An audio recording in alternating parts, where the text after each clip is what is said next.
کہتے ایک ہی تو بیٹا پیدا ہوا ہمارا، چلے ایک بیٹا تیرا خوش ہو مبارک ہو جائے. ایسے لوگ ہیں جن کے ایک بیٹا بھی پیدا نہیں ہوا اور 4 بیٹیاں ہو گئی ہیں تب بھی مبارک ہو. ایسے بھی لوگ ہیں جن کی 7 بیٹی ہو جائے. آپ بیٹی بیچی ہے بیٹا بیچا ہے، جتنی بچہ ہونا چاہیے. تو اپنے آپ کا ہر دور کم از کم خود تو پسند کرو. تو پریشانی کا خلاصہ مل گیا.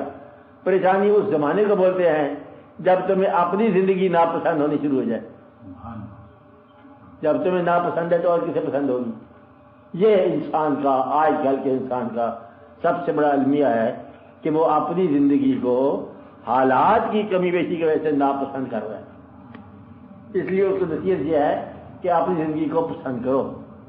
اور یہ جو شدت ہے تکلیف کی، اس کو دور کرنے کا طریقہ یہ ہے کبھی کبھی ایسی نشستوں یا ایسی محفلوں میں جاؤ جہاں تم محبوبیت حاصل کر